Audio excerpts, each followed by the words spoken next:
Seigneur qui nous fait cette grâce que de pouvoir être ici. Je dis particulièrement merci à Dieu pour le souffle de vie, pour la santé, pour la force.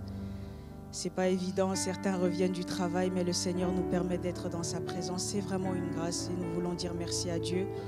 Je ne pourrais aller plus loin sans dire merci au Père de la maison, le pasteur Hugues et Maman Solange, pour la confiance, pour l'apport au quotidien dans différentes choses. Je dis infiniment merci au Seigneur pour ça. Je dis également merci au pasteur Samuel Blaise pour la confiance, l'ensemble des responsables, les ouvriers en service et bien évidemment merci à tous pour notre présence. Paix et grâce pour ceux qui nous suivent au travers des réseaux. Amen. Alors nous sommes toujours en train de parler du discipolat. Les fois dernières, nous avions pris vraiment le temps de pouvoir parler du disciple et du maître et surtout la relation entre le disciple et le maître. La fois dernière, nous avions parlé du véritable disciple du maître. On avait essayé de voir, selon les enseignements de Jésus, ce que Jésus demande de ses disciples, de ceux qui croient en lui. Ils ont déjà la foi, mais maintenant, ceux et celles qu'il veut former en tant que disciples, on a essayé de voir quels étaient ces enseignements qui caractérisent le véritable disciple. On avait fini par dire que c'était impossible de répondre à ces exigences sans la présence du Saint-Esprit en nous. Il est appelé le consolateur, il est celui qui nous aide. Et aujourd'hui, c'est notre dernière séance ensemble. Et on veut toucher un point du discipolat qui est assez important. On avait légèrement introduite également en clôture de la fois dernière. Aujourd'hui, le thème de cette séance d'aujourd'hui, on veut parler de faire des disciples. Nous voulons lire ensemble Matthieu chapitre 28. Nous connaissons ce texte, mais on va le lire ensemble aujourd'hui. Matthieu chapitre 28. On va lire du verset 16 au verset 20. Et l'objectif d'aujourd'hui, c'est vraiment de parler en grosso modo de l'évangélisation et de la mission. Mais comment chaque croyant peut justement contribuer à ce travail d'évangélisation et de la mission. Amen, amen. Alors nous voulons lire ensemble Matthieu chapitre 28. On va lire du verset 16 au verset 20. Je lis la version Louis II, mais nous pouvons lire chacune de nos versions. Matthieu chapitre 28, du verset 16 au verset 20, nous lisons tout le texte. La Bible dit « Les 11 disciples allèrent en Galilée sur la montagne que Jésus leur avait désignée. Quand ils le virent, ils se prosternèrent devant lui, mais quelques-uns eurent des doutes. Jésus s'étant approché leur parla ainsi « Tout pouvoir m'a été donné dans le ciel et sur la terre. » Verset 19 « Allez et faites de toutes les nations des disciples, les baptisant au nom du Père, du Fils et du Saint-Esprit, et enseignez-leur à observer tout ce que je vous ai prescrit. Et la suite est voici, je suis avec vous tous les jours jusqu'à la fin du monde. » C'est un passage même que nous connaissons par cœur. Si on regarde bien sur les thèmes de nos Bibles, on va appeler ça la grande mission. La grande commission. On est dans le contexte où ici, Jésus-Christ, il est ressuscité. Jésus-Christ, il est ressuscité, alors il passe ses derniers instants pendant environ 40 à 50 jours avec ses disciples. Et alors ici, on est dans le contexte où Jésus, il s'adresse aux 11 disciples. Judas a déjà trahi Jésus, donc il ne fait plus partie des disciples. Et c'est aux 11 que Jésus-Christ, il va donner cet ordre-là de la mission. Alors nous le savons, c'est le passage qui invite les chrétiens à l'évangélisation, tel que nous le disons, et nous sommes effectivement dans le vrai, lorsque nous disons que tout chrétien est appelé à évangéliser. Mais on aimerait aller encore en profondeur dans ce texte. Quand on regarde ce texte, on est en train de voir que l'ordre que Jésus a donné, il a été donné d'abord aux 11. Pourtant, nous sommes en train de croire, et c'est vrai de le croire, qu'en tant qu'enfants de Dieu, nous sommes appelés à travailler à la mission et à évangéliser. Pourtant, dans ce texte, ici, on est en train de voir qu'on s'adresse aux 11. Alors, je nous ramène un petit peu de contexte et un petit peu de commentaires. Plusieurs diront qu'il semblerait que ce texte-là, il s'adresse seulement aux 11 et donc les chrétiens ne sont pas inclus dans cette ordonnance. Mais alors que j'étais en train de méditer, je me suis rendu compte que, en réalité, lorsque Jésus dit « Allez et faites de toutes les nations des disciples », c'est un ordre qu'il est en train de donner à son Église, corps du Christ. Amen, amen. C'est un ordre que Jésus a donné à son Église, corps du Christ. Alors, ce que j'aimerais qu'on puisse voir ensemble durant quelques instants pour comprendre cette réalité-là, j'aimerais nous proposer 4 arguments qui affirment que cette ordonnance-là que Jésus l'a donnée, ça ne s'adresse pas qu'aux 11, mais que chaque chrétien contribue à ce travail d'évangélisation et de la mission. On est ensemble? Alors, nous voulons voir 4 arguments. Je vais donner les termes, mais ce n'est pas important de les connaître. J'ai d'abord un argument exégétique. Ça veut dire qu'on va étudier le texte et voir que dans le texte, on nous montre qu'en réalité, lorsque Jésus est en train de donner cette ordonnance, il s'adresse à toute l'Église. Un deuxième argument que j'aimerais nous proposer, c'est un argument historique. J'aimerais qu'on puisse voir au travers de 2-3 textes de la Bible comment est-ce que tous les chrétiens contribuaient à ce travail d'évangélisation.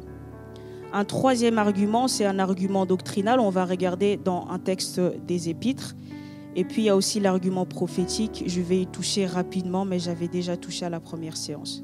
Du coup, lisons ensemble le verset 20 de Matthieu 28. On peut lire à partir du verset 19.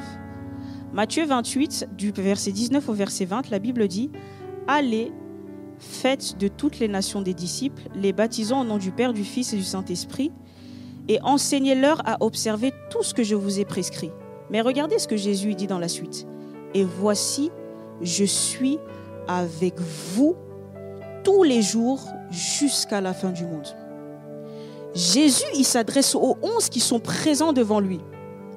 On pourrait croire alors que l'ordre qu'il est en train de donner s'adresse que aux 11. Pourtant, Jésus, il leur fait une promesse. Il leur dit « Je suis avec vous jusqu'à la fin du monde. » Pourtant, nous le savons que notre génération telle que nous ne sommes pas encore à la fin du monde. La Bible dit que la fin est proche. Nous tendons vers la fin. Pourtant, Jésus a dit aux 11 « Je suis avec vous jusqu'à la fin du monde. » Mais à l'heure où nous sommes en train de parler, les 11 ne sont plus. Ils sont retournés auprès du Seigneur. Amen, amen. Alors lorsque Jésus dit « Je suis avec vous », le « vous » dont il parle, c'est qui? Les 12 sont en train de représenter toute une entité, tout un organisme, à savoir l'ensemble des chrétiens, l'Église locale. On est ensemble. Et ça, c'est quelque chose que l'on voit fréquemment également dans les évangiles. On peut le voir dans Matthieu, chapitre 26, le verset 20. Et puis du verset 26 au verset 28, on ne va pas le lire. Mais la Bible, elle nous montre que Jésus, il est assis avec les 12 sur la table en train d'avoir un repas. Et là, Jésus, il va instituer la Sainte Seine. Pourtant, lorsqu'il l'institue, il le donne seulement aux 12. Mais nous savons que la portée de l'accomplissement de cet ordre, il est à l'échelle de l'Église universelle. On est ensemble, bien-aimés. Et ici, donc, on est en train de voir qu'en réalité, quand Jésus est en train de donner cet ordre, les 12 sont en fait un échantillon. Ils sont en train de représenter l'ensemble des chrétiens, c'est-à-dire l'Église corps du Christ. Alors, lorsque Jésus est en train de dire « Allez et faites de toutes les nations des disciples, bien-aimés, vous et moi, nous sommes inclus dans ce grand travail. » Amen, amen. Vous et moi, nous avons une part à contribuer pour pouvoir faire ce grand travail de mission et d'évangélisation. Alors, lorsque Jésus dit « Allez et faites de toutes les nations des disciples », il est en train de cibler l'entité qu'est l'Église. Le deuxième argument, c'est important vraiment pour comprendre que chacun d'entre nous, nous sommes inclus là-dedans, c'est l'argument que j'ai appelé l'argument historique. On est en train de voir que Jésus, quand il passe ses derniers moments avec ses disciples, il va leur donner cet ordre d'aller et de faire de toutes les nations des disciples. Et plus tard, il va aussi, dans Actes chapitre 1, le verset 8, il va dire à ses disciples, « Vous serez mes témoins à Jérusalem, en Samarie, jusqu'aux extrémités de la terre. » On est ensemble? Jésus, il est en train de dire ça aux personnes qui sont présentes, Mais l'accomplissement de ce que Jésus est en train de dire, elle va au-delà de ceux qui sont présents. C'est ainsi que lorsque Jésus il dit que vous serez mes témoins jusqu'aux extrémités de la terre, celui qui, dans le livre des Actes, a apporté l'évangile jusqu'aux extrémités de la terre, c'est l'apôtre Paul. Mais au moment où Jésus dit vous serez mes témoins, l'apôtre Paul n'est même pas encore converti. Lorsque Dieu parle, j'ouvre une parenthèse, lorsque Dieu promet, lorsque Dieu donne une mission, il a toute une provision qu'il a déjà cachée pour l'accomplissement de la mission. Amen, amen. Le Dieu de la vision qui nous donne une mission, il a toute une provision qu'il a préparée pour l'accomplissement de la mission. Et c'est ce qu'on est en train de voir ici. Jésus, il dit, vous serez mes témoins. Pourtant, les personnes qui vont travailler à cela au moment où Jésus donne l'ordre, ils ne sont même pas encore présents. Ainsi, vous et moi, nous sommes appelés à être témoins du Seigneur Jésus dans notre environnement, chacun selon sa spécificité et selon sa capacité. Amen. Si je peux toujours appuyer ce que je suis en train de dire, on est en train de voir dans l'argument historique que dans le livre des Actes des Apôtres, on voit différentes personnes qui ne font pas partie des 12, mais qui pourtant font ce travail d'évangélisation. Dans Actes chapitre 8, on peut le lire, on va le lire ensemble. Actes chapitre 8, du verset 4 au verset 6. La Bible déclare, donc c'est après la persécution, il y a eu une grande persécution qui s'est créée et la Bible parle des disciples et dit « Ceux qui avaient été dispersés allaient de lieu en lieu annonçant la bonne nouvelle de la parole de Dieu. » Bien aimé, ici on ne parle pas des 12, ici on parle de tous ceux qui croyaient au Seigneur. Ainsi, la Bible va dire dans Marc chapitre 16 que on doit proclamer la bonne nouvelle. Et pour marquer encore que cela concerne les chrétiens, Jésus va dire « Voici les miracles qui accompagneront les disciples. » La Bible dit qu'ils accompagneront tous ceux qui auront cru. Ainsi, vous et moi, qui sommes des croyants, le Seigneur veut que nous puissions travailler à ce travail-là d'évangélisation. On est ensemble. Et ici, déjà, donc, comme je l'ai dit, on a eu l'argument de l'exégèse en étudiant Matthieu 28. On a regardé ici d'un point de vue historique, on voit que plusieurs personnes qui n'étaient peut-être pas là au moment où Jésus donne l'ordre, mais qui font ce travail-là d'évangélisation. On voit aussi du coup Philippe dans la suite des versets. Au verset 5, la Bible nous parle de Philippe qui était un diacre et dit « Philippe, étant descendu dans la ville de Samarie, y prêcha le Christ. Les foules tout entières étaient attentives à ce que disait Philippe lorsqu'elles apprirent et virent les miracles qui se faisaient. » Donc nous tous qui sommes chrétiens, nous sommes appelés à travailler à cela. Et on le voit également dans Matthieu chapitre 28, au verset 9 que nous avions lu, le chapitre 28 de Matthieu. On voit au verset 9 que des femmes qui étaient venues au sépulcre avaient vu Jésus ressuscité et elles ont eu le réflexe d'aller l'annoncer. Jésus leur a dit « Allez-y pour pouvoir l'annoncer ». Donc on est effectivement en train de voir que le chrétien est inclus dans cette affaire. On peut aussi avoir du coup un autre argument. Donc là, ici, on est en train de voir dans l'argument d'exégèse, en étudiant Matthieu 28, que ça ne concerne pas que les 11 à qui cela a été adressé. On a vu dans une perspective historique. Et on peut aussi voir du coup, dans une autre perspective, c'est une perspective que j'appelle doctrinale. Ça veut dire on peut essayer de regarder dans les épîtres et voir que même les épîtres encouragent le chrétien à l'évangélisation. Lisons ensemble Philippiens chapitre 2. Philippiens chapitre 2, à partir du verset 15 jusqu'au verset 16. La Bible déclare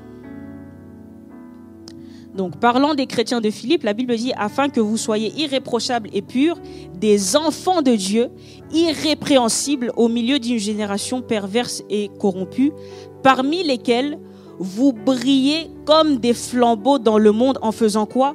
En portant la parole de vie. » La version parole vivante va aller plus loin en disant que vous devez porter et apporter la bonne nouvelle autour de vous. Ainsi, on voit encore une fois que même les épîtres l'apprennent. Il y a aussi un argument prophétique, ça c'est en regardant de ce que dit l'Ancien Testament. On peut effectivement voir que dans le livre d'Ésaïe, la Bible parle des pieds de ceux et celles qui annoncent la bonne nouvelle, qui en marchant autour d'eux annoncent la bonne nouvelle du Seigneur Jésus-Christ. Ainsi, on peut effectivement voir que l'ensemble des chrétiens doit travailler à ce travail-là d'évangélisation, à ce travail-là de mission. On est ensemble, bien-aimés. Gloire au Seigneur. Alors maintenant, qui dit mission, dit aussi mandat. Et dans Matthieu chapitre 28 que nous avons lu, Jésus, il va dire une chose très intéressante. Il va dire « Tout pouvoir m'a été donné dans les cieux et sur la terre ». Donc ici, Jésus, il est en train de dire que de la même manière dont moi, j'ai exercé l'autorité reçue du Père, souvenez-vous qu'on en avait parlé, de la même manière dont j'ai propagé la bonne nouvelle autour de moi, maintenant aussi, je vous lègue ce mandat-là. Et Jésus, ici, il est en train de dire « Tout pouvoir m'a été donné dans les cieux et sur la terre ». Souvent, évangéliser, c'est quelque chose qui peut nous faire peur. Mais lorsqu'on est en train de lire Matthieu 28, le verset 18, Jésus, il est en train de nous donner l'assurance pour faire la mission. Il dit « Tout pouvoir m'a été donné dans les cieux et sur la terre ». Bien-aimé, la force, la capacité, l'efficacité que nous pouvons avoir dans la mission, c'est parce que Jésus-Christ lui-même a fait la mission avec succès. Amen, amen. Il est venu sur la terre, il a manifesté l'autorité, il a évangélisé autour de lui et pour pouvoir rassurer ses disciples, dans Matthieu chapitre 28, le verset 18, il dit « Tout pouvoir m'a été donné dans les cieux et sur la terre ». Et ça, c'est une notion qui est très importante à comprendre en tant qu'enfant de Dieu. Parce que cette affaire de pouvoir évangéliser, c'est un travail où nous devons aller et pouvoir annoncer, mais c'est aussi un travail spirituel. Nous devons gagner des âmes. La Bible dit qu'ils doivent passer des ténèbres à l'admirable lumière de Dieu. C'est tout un travail spirituel derrière. Mais en tant qu'enfants de Dieu, nous pouvons avoir l'assurance que le Seigneur est avec nous dans ce travail. Pourquoi ? Parce qu'il est monté dans les hauteurs, au-dessus de tous les cieux, au-dessus de toutes les sphères spirituelles, et par sa position, il nous donne aussi la capacité de faire le travail. On est ensemble.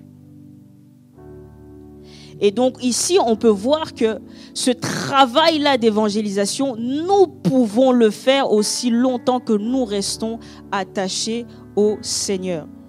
Et pour cela, le Seigneur, il nous a donné son esprit pour pouvoir aller et répandre la bonne nouvelle du Seigneur.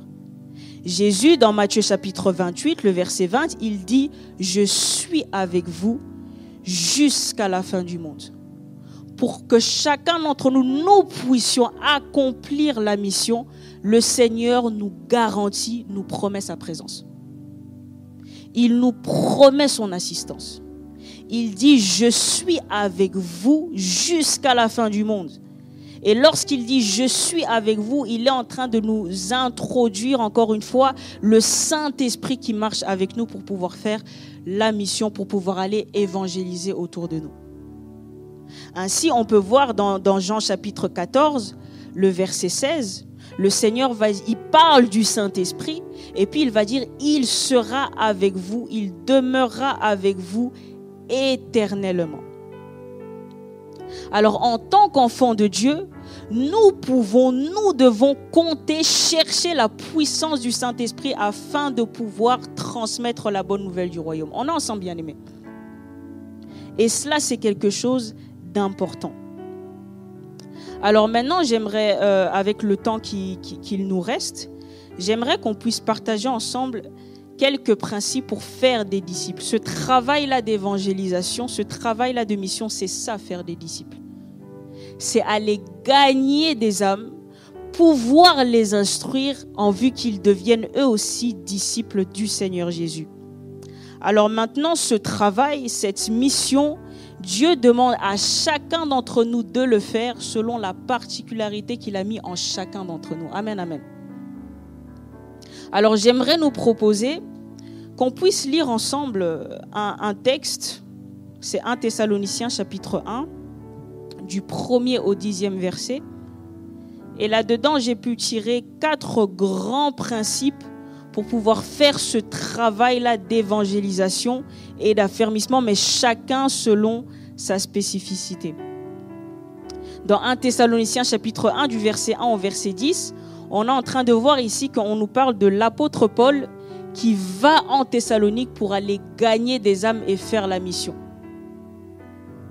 Et nous voulons essayer de voir ensemble quelques principes partant de l'apôtre Paul et des chrétiens de Thessalonique pour pouvoir faire ce travail-là d'évangélisation. Parce que parlant du disciple-là et parlant du disciple, nous avons dit que le disciple, qu'est-ce qu'il fait? Il transmet ce qu'il a reçu. Alors on va voir 4 principes tirés de 1 Thessaloniciens, chapitre 1, du 1er au 10e verset. 4 grands principes auxquels nous devons travailler, chacun selon sa particularité, pour pouvoir faire la mission. Je peux déjà nous donner les principes. Le premier principe, c'est tout bonnement la proclamation de l'évangile ou encore l'évangélisation. Le deuxième principe que j'ai pu tirer dans ce texte, c'est le principe du leadership. Le leadership. Et puis le troisième principe que j'ai pu tirer, c'est la modélisation. Je vais prendre le temps d'expliquer c'est quoi. Et puis le quatrième principe important et de base pour travailler à l'évangélisation, à la mission, c'est l'intercession. Donc je vais les rementionner. La première, c'est l'évangélisation. Ensuite, on a le leadership. Troisièmement, on a la modélisation. Et quatrièmement, on a l'intercession. Lisons ensemble et on va vraiment décortiquer ce passage. C'est là où on va vraiment beaucoup méditer. C'est 1 Thessaloniciens, chapitre 1. On va lire du 1er au 10e verset.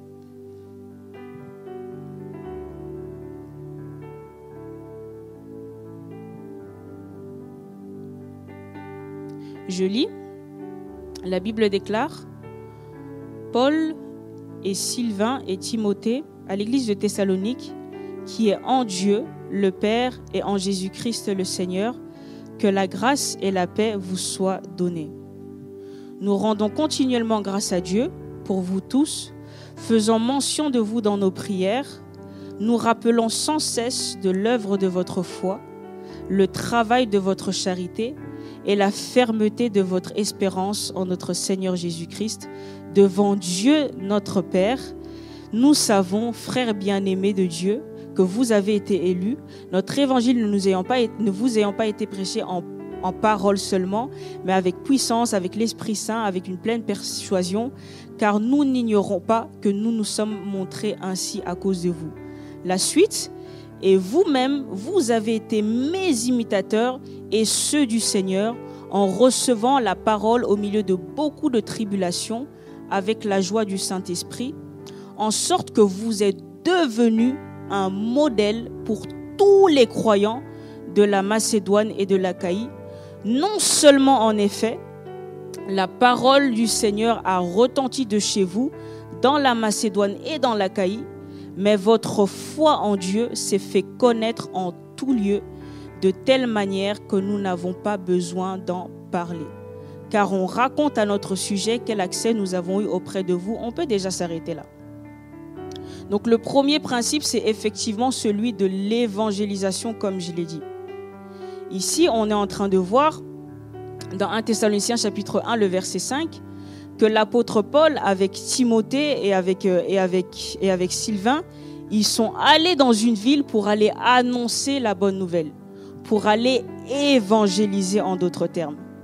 L'évangélisation, c'est quoi? C'est l'annonce de la bonne nouvelle de l'évangile. C'est l'annonce de la mort et de la résurrection du Seigneur Jésus. On est ensemble, bien-aimés. Et on est en train de voir ici que du coup, l'apôtre Paul, il va faire ce travail-là. Et nous avons lu dans Marc chapitre 16, c'est le Seigneur qui nous fait ce commandement-là. Il dit, allez et prêchez la bonne nouvelle à toute la création. Et puis la suite dit, voici les miracles qui accompagneront ceux qui auront cru. En tant qu'enfant de Dieu, le Seigneur, il nous appelle à faire ce travail-là de pouvoir annoncer la bonne nouvelle. De pouvoir annoncer la bonne nouvelle autour de nous.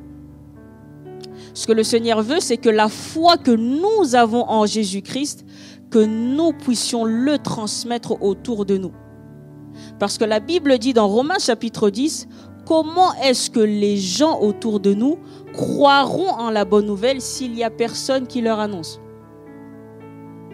Et ce travail-là d'annoncer la bonne nouvelle, c'est le travail de tout chrétien. Mais maintenant, souvent dans les échanges qu'on a avec quelques bien-aimés, on se rend compte que ce travail-là de pouvoir évangéliser, ce travail-là de pouvoir transmettre ce que nous avons reçu, certains peuvent être timides et ne savent pas comment faire. C'est là qu'en méditant la parole de Dieu, je me suis rendu compte qu'il y a différentes manières de pouvoir évangéliser. Amen, amen. Il y a différentes manières de pouvoir proclamer l'évangile autour de nous. Proclamer, ça veut simplement dire témoigner. Ça veut simplement dire ce que j'ai vu, ce que j'ai vécu, ce que j'ai expérimenté de l'évangile, je le propage autour de moi. Je le proclame autour de moi. C'est ça en fait évangéliser. C'est ça annoncer la bonne nouvelle. C'est proclamer, c'est témoigner autour de nous du Seigneur Jésus-Christ. En tant que disciples, nous avons reçu la bonne nouvelle, nous avons été formés, nous avons été enseignés. Maintenant, le but c'est quoi? C'est que ce que j'ai reçu, que je puisse le propager autour de moi. 2 Corinthiens chapitre 2, le verset 17, la Bible dit, le verset 14, la Bible dit « Grâce soit rendue à Dieu qui nous fait triompher en Christ et qui répand par nous l'odeur de sa connaissance. » Ça, c'est très profond. La Bible dit que pendant qu'ils sont en train de passer, en fait, c'est ça qu'on est en train d'expliquer, que pendant qu'ils sont en train de passer, il y a un parfum qui se dégage. La Bible dit « Allez ». La version grecque va dire autre chose. Pendant que vous êtes en train d'aller, répandez l'odeur. Or, l'odeur, elle se répand naturellement. Lorsqu'on a un parfum, il n'y a pas besoin que l'autre force pour pouvoir ressentir le parfum. Il me suffit de prendre le parfum et de le mettre. Et bien, avec l'évangélisation, en fait, c'est la même chose. Nous avons reçu la bonne nouvelle, la mort du Seigneur Jésus, la résurrection, le pardon des péchés. C'est ça qu'on doit annoncer. Le pardon des péchés et la repentance au nom du Seigneur. C'est quelque chose auquel nous avons cru, que nous avons reçu. Maintenant, nous devons le propager autour de nous. Nous devons le proclamer autour de nous. On est ensemble, bien-aimés. Et ce travail-là de pouvoir proclamer, de pouvoir annoncer, je le disais, il y a différentes manières de pouvoir le faire. Lorsqu'on est en train de parler de proclamer l'évangile, on parle de proclamer un message. On parle du langage, du fait de proclamer quelque chose. Mais je me suis rendu compte qu'en fait, lorsqu'on est en train de parler de proclamer, il y a différentes manières de proclamer. Il y a proclamer de manière verbale, mais aussi de manière non verbale. Lorsqu'on est en train de parler de proclamer l'évangile de manière verbale, on est en train de parler de la prédication et l'enseignement de l'évangile. Et ça, il y a certaines personnes qui ont été assignées à ce travail-là. Nous connaissons Éphésiens chapitre 4 qu'on a eu à lire à quelques reprises. À partir du verset 11, on nous dit « Il a donné les uns comme apôtres, prophètes, etc. » Des personnes qui travaillent à la transmission de la parole de Dieu au travers de l'enseignement, la prédication et l'exhortation. Ça, c'est le verbal. Maintenant, dans le verbal, au travers du ministère de la parole, il y a aussi d'autres manières de proclamer verbalement autour de nous. C'est juste en témoignant de ce que le Seigneur a fait dans nos vies. L'évangélisation, c'est juste dire ce que le Seigneur a fait pour nous. Et lisons ensemble un passage. Lisons ensemble un passage dans Jean chapitre 4. C'est l'histoire de la femme samaritaine. Et on veut voir ensemble comment est-ce que cette femme, elle a juste eu à proclamer, a juste eu à témoigner autour d'elle du Seigneur Jésus et l'effet que ça a eu autour d'elle. Jean chapitre 4, permettez-moi de retrouver le verset. Voilà, Jean chapitre 4, à partir du verset 27. Donc Jésus, il va s'adresser à la femme samaritaine, il va lui dire que je suis le Messie. Et cette femme, regardez ce qu'elle va faire. Jean chapitre 4 à partir du verset 27. La Bible dit, là-dessus arrivèrent les disciples qui furent étonnés de ce qu'il parlait avec une femme. Toutefois, aucun ne dit, que demandes-tu ou que de quoi parles-tu avec elle? La suite, la Bible dit, parlons de la femme samaritaine. Alors la femme, ayant laissé sa cruche, s'en alla dans la ville et elle dit aux gens, venez et voyez. Un homme qui m'a dit tout ce que j'ai fait, ne serait-ce point le Christ? Ils sortirent de la ville et ils vinrent vers lui. Pendant ce temps, les disciples le pressaient, etc. Donc ici, on est en train de voir quoi? C'est une femme qui a été touchée par le message de l'évangile et elle a eu le réflexe de lâcher sa cruche et juste de pouvoir annoncer. Bien-aimé, la parole, elle est encore puissante et efficace. Lorsque l'on témoigne, la parole elle-même fait le travail. Amen, amen. Parce que la parole de Dieu, lorsqu'elle est relâchée, la Bible parlant de la parole va dire que c'est une épée à double tranchante. En d'autres termes, elle est opérationnelle. Bien-aimé, nous pouvons encore compter sur l'efficacité de la parole elle-même. Et ici, nous voyons donc cette femme, elle a eu ce temps d'échange avec le Seigneur Jésus, qui a pris un petit peu le temps de lui présenter l'évangile. Ils ont même eu un débat.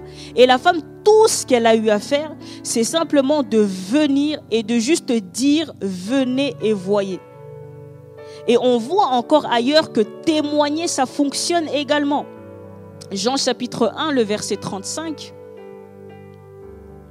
que nous avions également lu la fois dernière. Jean chapitre 1, le verset 35, la Bible dit, le lendemain, Jean était encore là avec 2 de ses disciples. Et ayant regardé Jésus qui passait, il dit seulement, voici l'agneau de Dieu. Les 2 disciples l'entendirent prononcer ces paroles et ils font quoi? Ils suivirent Jésus. Tout ce que Jean a eu à faire, proclamer, déclarer, annoncer autour de lui.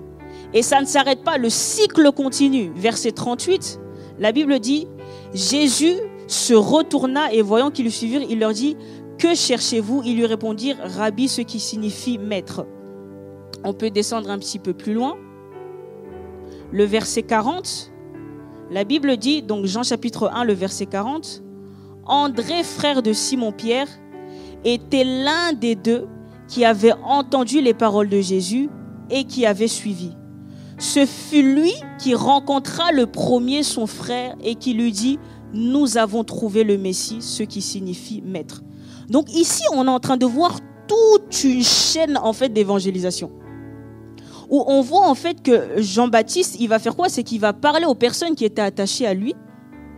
Il va juste dire, prononcer que voici l'agneau de Dieu. Ces gens-là qui connaissaient déjà un peu la pensée de ce qu'était l'agneau de Dieu, ils vont entendre cette parole et ils vont être captivés. Alors ils vont commencer à suivre Jésus.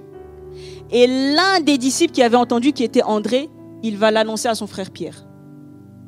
Et le cycle continue encore plus loin. Le verset 42, donc le verset 42, la Bible dit, il lui conduisit vers Jésus. Jésus l'ayant regardé dit, tu es Simon, fils de Jonas, tu seras appelé Céphas. On peut lire à partir du verset 44 plutôt, la Bible dit, Philippe était de Bethsaïda, de la ville d'André et de Pierre. Donc on est en train de voir ici, il y a Jean-Baptiste qui va l'annoncer à 2 disciples. L'un était André. Et maintenant, André et Pierre, qui étaient des frères, ils avaient autour d'eux encore quelqu'un qui s'appelle Philippe. Et ils vont juste inviter Philippe. Et c'est ce qu'on est en train de voir ici. Philippe était de Bethsaïda, dans la ville d'André et de Pierre. Et Philippe rencontra Nathanaël et lui dit, « Nous avons trouvé celui de qui Moïse a écrit dans la loi et dans les prophètes, dont les prophètes ont parlé, Jésus de Nazareth, fils de Jonas. » Nathanaël lui dit, « Peut-il venir de Nazareth quelque chose de bon ?» Philippe lui répondit, « Viens et vois. » Donc, qu'est-ce qu'ils ont eu à faire? C'est qu'ils ont annoncé ici l'évangile en partant de Moïse. Ils ont dit, partant de Moïse, on voit ici qu'il y a l'agneau de Dieu. Que Jésus-Christ, il pardonne des péchés. Bien aimé, le monde a effectivement besoin de savoir que Jésus pardonne des péchés. Et ici, ce qu'on voit ici, c'est comment est-ce que cela se passe. Ils ont juste témoigné de ça. Ils ont juste attesté de ça. Et les gens ont commencé à être attirés. Bien aimé, lorsqu'on est en train de parler de l'évangélisation, par moments, on cherche à aller directement loin. Le réseau chaud autour de nous, nos relations, déjà, c'est là que ça commence. Et ici, on est en train de voir comment est-ce qu'ils sont partis d'un frère à un autre frère, d'un ami à un autre ami, et comment est-ce que les choses se sont propagées. Et pour pouvoir justement annoncer l'évangile, bien aimé, il faut que nous-mêmes nous soyons convaincus de ce en quoi nous avons cru. Parce que la Bible déclare, j'ai cru, donc j'ai parlé. D'où l'importance justement, quand on veut travailler à l'évangélisation, à faire des disciples, d'où l'importance d'être soi-même un disciple qui est assis dans la parole. Parce que c'est à la mesure où on est assis dans la parole de Dieu que notre foi grandit, que notre conviction dans le Seigneur grandit, parce que la foi vient de ce que l'on entend, et qu'on aura la conviction de pouvoir l'annoncer autour de nous. Amen, amen. Et c'est ce qu'on est en train de voir ici. On voit des disciples qui ont été touchés, qui ont été captivés par la parole qui a été dite et qui l'ont simplement relâchée autour d'eux. Le travail de la conviction, c'est le travail du Saint-Esprit. Mais le travail de l'annonce, c'est celui du corps. Amen, amen. Le travail de conviction, c'est celui du Saint-Esprit, mais l'annonce, c'est le nôtre. Et il y a différentes manières de l'annoncer. Certains vont plus être justement dans le ministère de la parole, tel que je l'ai dit. Mais d'une manière générale, c'est simplement annoncer autour de nous. Et nous sommes en train de voir ici l'efficacité d'annoncer autour de nous. Ils ont été touchés, convaincus et ils l'ont déclaré autour d'eux. On est ensemble, bien-aimés. Gloire au Seigneur. Et le message que nous devons proclamer, comme je l'ai dit, c'est le message du pardon des péchés. Lisons ensemble Luc chapitre 24.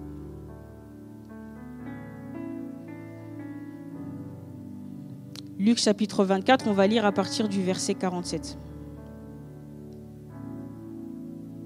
La Bible déclare dans Luc 24, 47, la Bible dit que la repentance et le pardon des péchés sera prêché en son nom à toutes les nations. D'autres versions vont dire tout simplement seront annoncés en son nom. Donc les gens ont besoin d'entendre effectivement la repentance et le pardon des péchés. Et en termes de la mission, bien aimé, il y a quelque chose d'important à comprendre, c'est qu'en tant que corps du Christ, étant attaché au Seigneur, nous avons un avantage. C'est que la création attend avec un ardent désir. Ça veut dire que dans la création, dans les gens autour de nous, en fait, la soif, elle est déjà là, bien aimé. J'ai envie de le dire différemment, le monde, il est inflammable. La soif est déjà là. Pourquoi? Parce que l'être humain a été créé dans la présence de Dieu. Et à cause du péché, il a été retiré de la présence. Mais le goût de demeurer dans la présence, il n'a pas quitté. Amen, amen. Et ça, c'est important. Mais maintenant, qui d'autre pour répondre à cette soif que le temple d'où l'eau peut couler et aller jusqu'à déverser auprès d'eux? Et ce temple-là, c'est nous. En d'autres termes, c'est comme si je disais que quelqu'un avait soif. Mais maintenant, l'eau pour pouvoir boire, c'est nous qui l'avons. D'où l'importance de pouvoir annoncer le pardon des péchés. C'est-à-dire que dans le Seigneur Jésus-Christ, en Christ Jésus, nous avons le pardon et nous pouvons rétablir la réconciliation avec Dieu. Oh, j'aime beaucoup dire cela. Dans l'être humain, il y a une déchirure qui a la forme de Dieu. C'est comme si je disais que dans l'être humain, il y avait une déchirure qui avait la forme de cette bouteille. Et c'est nous qui avons de quoi remplir cette déchirure-là. Amen, amen. D'où l'importance d'annoncer le pardon des péchés et la repentance, le changement, la transformation qu'il est possible d'avoir dans le Seigneur Jésus. Mais maintenant, il y a une chose très importante que j'aimerais dire pendant que je méditais. C'est que lorsqu'on est en train de dire autour de nous qu'on doit annoncer le message de l'évangélisation, il est important de pouvoir regarder aux personnes à qui on l'annonce. Et de pouvoir s'adapter pour que le peuple puisse comprendre le message que nous sommes en train d'annoncer. J'aimerais le dire d'une manière très simple. Aujourd'hui, si on dit à quelqu'un « tu seras sauvé », mais la personne va dire « mais je serai sauvé de quoi, je ne suis pas en danger ». D'où l'importance lorsqu'on est en train de partir dans cette perspective-là que de pouvoir annoncer l'évangile, de réfléchir à comment pouvoir l'annoncer pour qu'il puisse déjà comprendre ce qu'on est en train de dire. Amen, amen. Et ça, c'est ce qu'on est en train de voir dans 1 Thessaloniciens. Dans 1 Thessaloniciens chapitre 5 et dans 1 Thessaloniciens 1, le verset 5 et le verset 6, on voit que l'apôtre Paul, il est en train de dire qu'il s'est comporté, qu'il s'est accommodé aux Thessaloniciens pour qu'ils puissent pleinement recevoir la parole. Et ça, c'est quelque chose qu'on voit dans l'apôtre Paul. Il pouvait dire avec assurance dans 1 Corinthiens 9, du verset 20 au verset 23, qu'avec les Grecs, j'ai été comme un Grec. Avec les Juifs, j'ai été comme un Juif afin de pouvoir les gagner. Ça veut dire que lorsqu'on est dans cette perspective-là, en tant que disciple, de pouvoir transmettre ce que nous avons reçu, c'est important de regarder à comment est-ce que je peux transmettre le message autour de moi. À comment est-ce que je peux adapter la forme pour que cela puisse être compris. Et c'est là que la particularité de chacun d'entre nous devient très intéressant. Parce que nous venons de milieux, de domaines complètement différents. Là où moi, je pourrais toucher aisément tel type de personne, mon frère, lui, il pourra toucher d'autres types de personnes. On est ensemble. Et cette affaire-là de pouvoir justement essayer de travailler à la manière dont nous voulons transmettre l'évangile, il est extrêmement important. Lisons ensemble Actes chapitre 17, du verset 22 au verset 32. Actes chapitre 17, du verset 22 au verset 32. On ne va pas tout lire, mais pour ceux qui notent, vous pouvez noter cette référence. Ici, on voit c'est l'apôtre Paul qui va pour aller évangéliser un endroit et on remarque qu'il est en train de s'adapter aux personnes qui sont devant lui. La Bible dit, Paul, debout au milieu de l'aréopage, dit « Hommes athéniens, je vous trouve à tout égard extrêmement religieux, car en parcourant votre ville et en considérant les objets de votre dévotion, j'ai même découvert un autel avec cette inscription à un Dieu inconnu. Ce que vous vénérez sans connaître, c'est ce que je vous annonce. » Comme je l'ai dit, ça veut dire qu'il y a une soif dans le cœur de l'être humain, mais maintenant qui doit être comblée par l'évangile. Et ici, on est en train de voir l'apôtre Paul qui est en train d'annoncer l'évangile à ce peuple, mais qui va même s'intéresser en réalité à leur culture, pas pour le but de compromettre, mais pour le but que le message y soit compris. C'est là où autour de nous, dans notre entourage, nous devons examiner, analyser l'environnement pour savoir, ok, comment puis-je apporter l'évangile à un enfant? Comment puis-je apporter l'évangile à une personne qui n'a jamais lu sa Bible de sa vie? Le message de l'évangile, il ne change pas. La manière de le transmettre, il peut s'adapter. Amen, amen. La Bible dit, ne vous conformez pas au siècle présent. Nous ne voulons pas nous voulons pas changer le fond du message. Le pardon des péchés existe en Jésus et celui qui n'acceptera pas le Seigneur, nous connaissons la fin. Mais la manière de pouvoir le transmettre, il est important de pouvoir le regarder. Dans quel but? Dans le but que le message y soit compris. Aujourd'hui, si on dit à quelqu'un qu'en Jésus, tu as la rémission des péchés, la personne va nous regarder et dire, mais c'est quoi rémission? Et ici, on est en train de voir l'apôtre Paul qui va s'adapter à leur culture. Il va essayer de trouver comme un ancrage culturel, une brèche par laquelle il peut annoncer la parole de Dieu. Par lequel il peut annoncer l'évangile autour de lui, et ça, c'est important. C'est ainsi qu'on est en train de voir que dans la manière de pouvoir apporter l'évangile, on peut le faire encore de différentes manières. D'autres vont le faire derrière un pupitre, d'autres vont utiliser d'autres formes de médias pour pouvoir le faire. Amen, amen. Et ça, c'est quelque chose de très important. Ce travail-là de pouvoir adapter la forme pour que le message y puisse passer, c'est très important. Et j'aimerais utiliser rapidement une illustration pour pouvoir nous montrer cette réalité-là de l'adaptation. Permettez-moi. J'ai un câble ici avec moi, n'est-ce pas? Vous voyez le câble ici? J'ai le câble ici avec moi. Supposons que j'ai envie de charger mon téléphone, je vais brancher mon téléphone. Permettez-moi de le faire pour l'exemple. Ici, j'ai envie de charger mon téléphone. Mais maintenant, si on me donne une prise pour que l'électricité puisse passer, avec ce bout-là, ça ne va pas passer. Alors, de quoi ai-je besoin? J'ai besoin d'un adaptateur. Je vais prendre l'adaptateur, je vais le brancher, et puis selon la forme de la prise, je vais brancher dans la prise. Dans l'évangélisation, c'est la même chose. Pour que le message de l'évangile puisse se passer et que la personne puisse saisir le message, par moment, c'est important de pouvoir adapter selon la personne. Mais pourtant, le flux du message, il n'est pas corrompu. Et ça, c'est de l'évangélisation. Souvent, on dira, ne vous conformez pas au siècle présent. Se conformer, c'est autre chose. Se conformer, c'est essayer de prendre la forme de l'environnement en vue de le plaire. Ça, c'est se conformer. Mais dans l'évangélisation, le but, c'est quoi? C'est de toucher l'âme.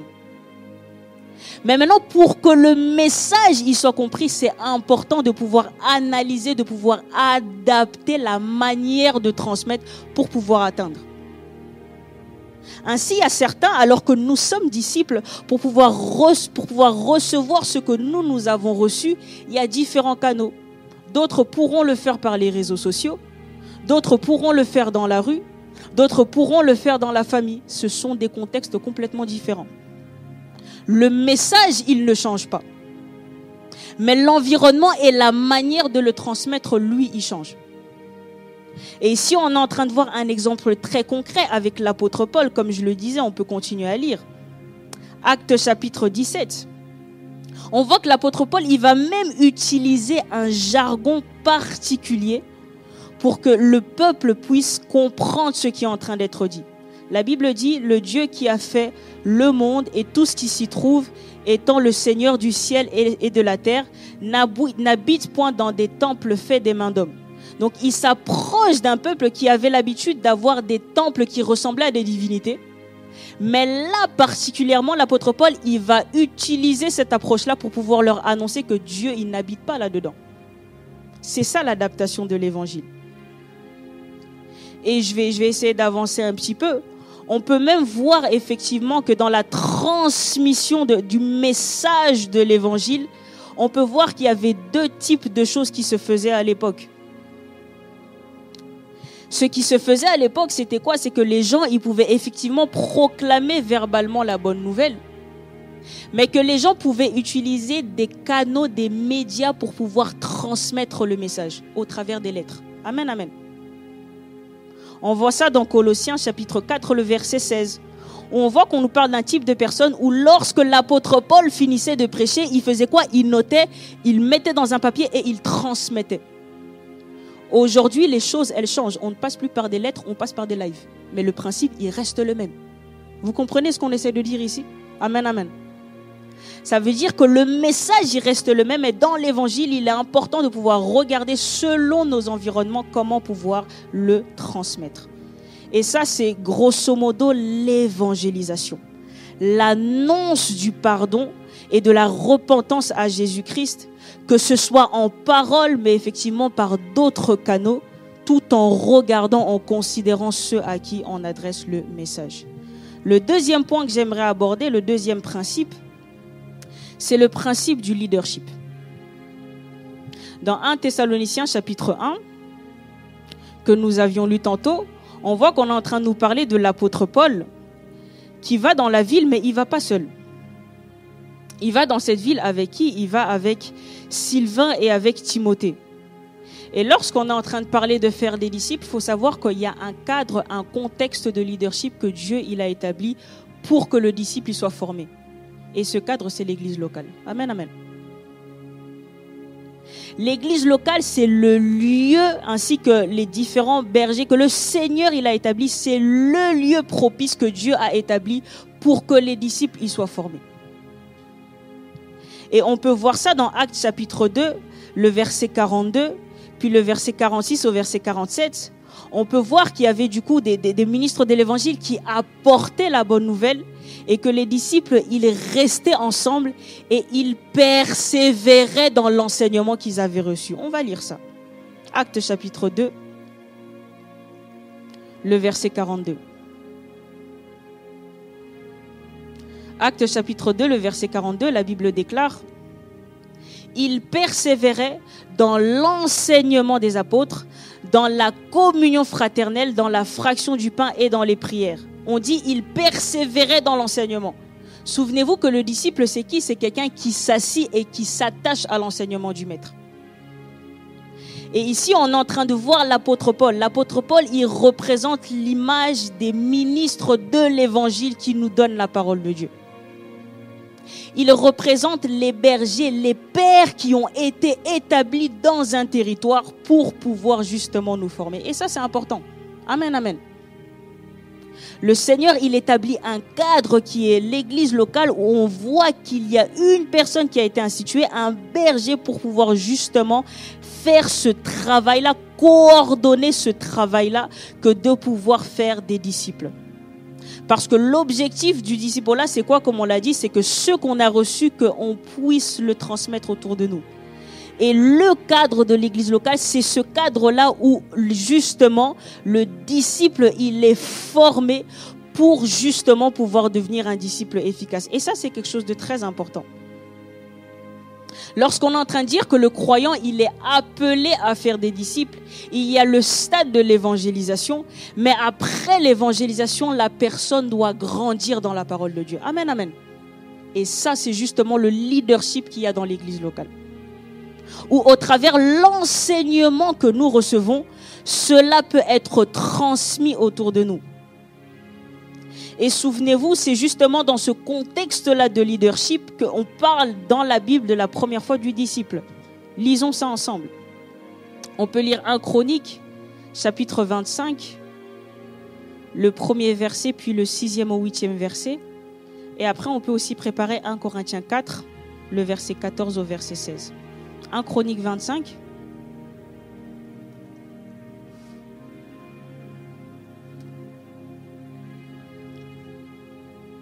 Le premier verset, puis on va sauter, on va lire le 6e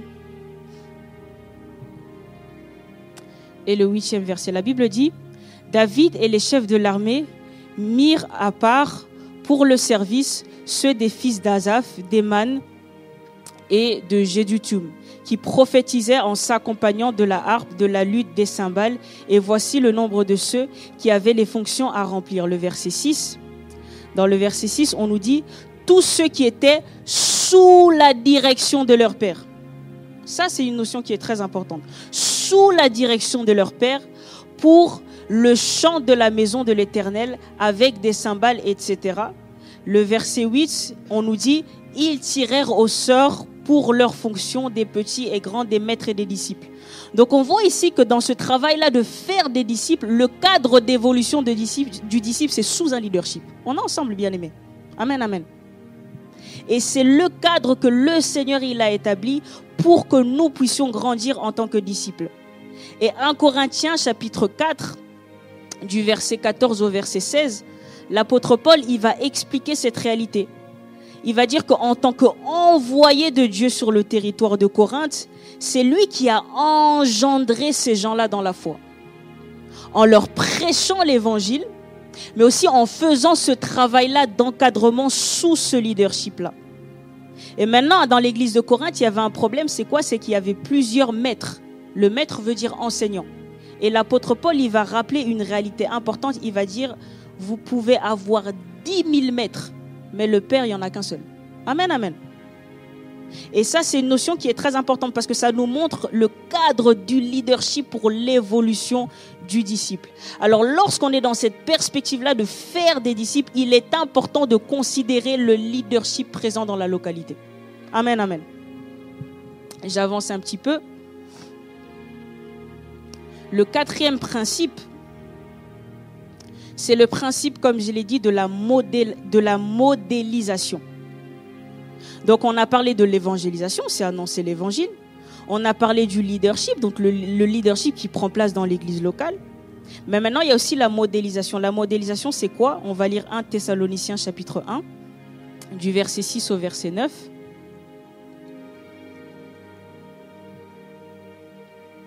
Le verset 6, regardez ce que la Bible dit. Donc, l'apôtre Paul, il va passer un moment avec son équipe et d'autres ministres pour aller annoncer l'évangile. Et le verset 6, regardez ce qu'on nous dit. On nous dit au verset 6, « Vous-même, vous avez été mes imitateurs. » Donc, partant du modèle de Christ reçu du Père, ils ont reçu ce message-là et ils ont été des imitateurs de ce message. Amen, amen. Et souvenez-vous que parlons du disciple, là, on avait dit que le disciple, son travail, c'est justement de pouvoir imiter, de mettre en pratique ce qui a été enseigné. Et c'est ce qu'on voit ici. On dit, et vous-même, vous avez été mes disciples et ceux du Seigneur, recevant la parole au milieu de beaucoup de tribulations. Le verset 7, c'est ça qui m'intéresse, on dit, en sorte que vous êtes devenus un modèle pour tous les croyants. Donc ici, on est en train de voir que l'apôtre Paul, il a annoncé l'évangile pendant un moment, mais parce que les disciples qui étaient présents avaient tellement mis en pratique la parole de Dieu qu'ils étaient devenus des modèles autour d'eux.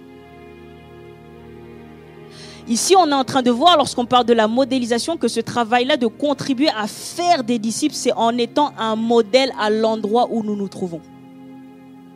Pour que du modèle que nous avons reçu et de l'influence qu'on a autour de nous, que la parole de Dieu puisse retentir au milieu de nous. Bien-aimés, il y a une dimension de la mission où on est tellement un bon disciple que là où on va, l'odeur de la connaissance de Dieu est répandue. Amen, amen. Et c'est ce qu'on voit ici. Et au verset 8, on est en train de nous montrer, au verset 7, on nous montre l'impact de ce que ça a eu. Les disciples avaient tellement été au pied de l'apôtre Paul qu'ils sont devenus des modèles dans leur communauté. Et la Bible dit au verset 7 de 1 Thessaloniciens 1, en sorte que vous êtes devenus un modèle pour tous les croyants de la Macédoine et de l'Achaïe.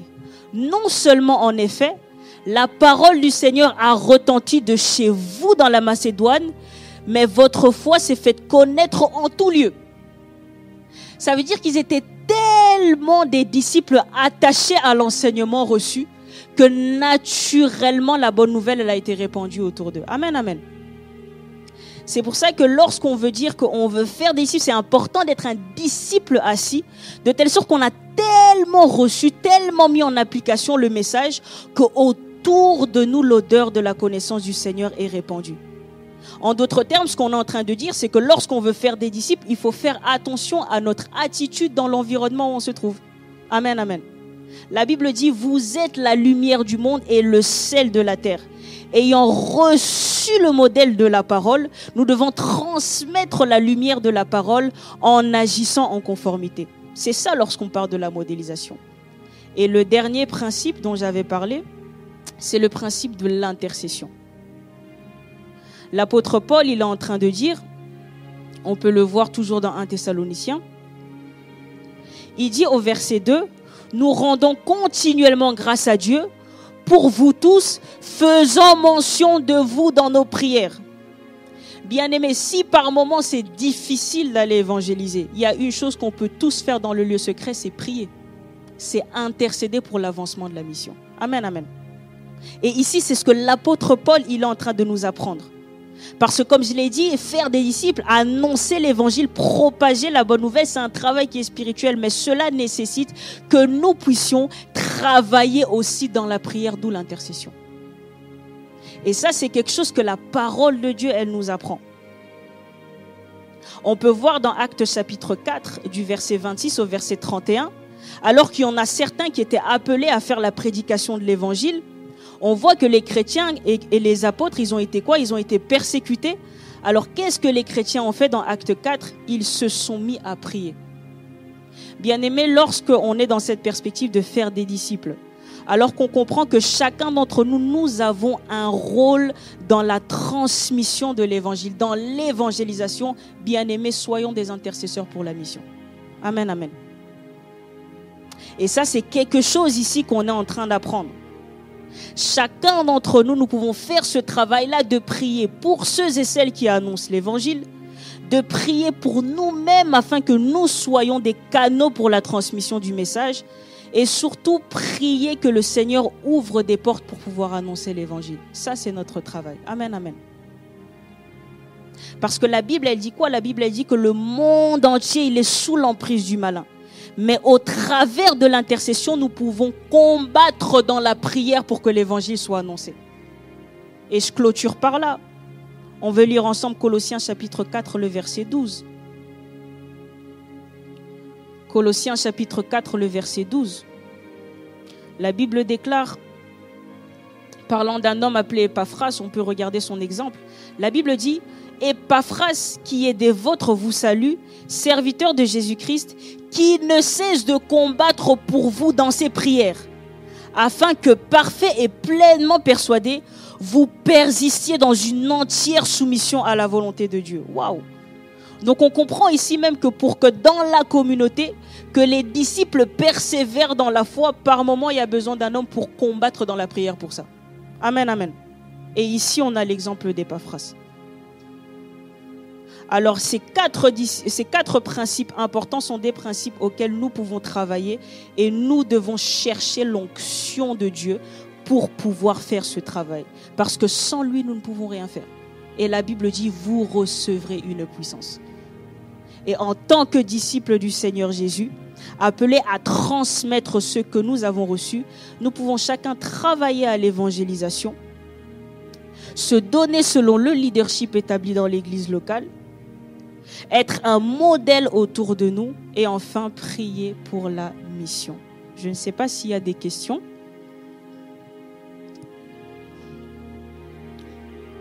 Je ne sais pas s'il y a des questions autour de nous ou peut-être dans le live.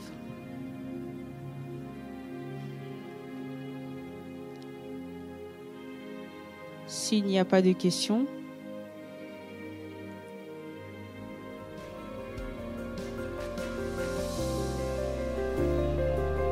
alors non, il n'y a pas de questions. On dit aussi que dans le live, il n'y a pas de questions. S'il n'y a pas de questions, dans ce cas, j'aimerais vraiment nous encourager, comme nous l'avons dit en tant que disciples, à être assis pour pouvoir recevoir le message, à faire ce travail d'évangélisation autour de nous, afin que l'œuvre de Dieu puisse continuer. S'il n'y a pas de questions, nous voulons prier pendant un moment.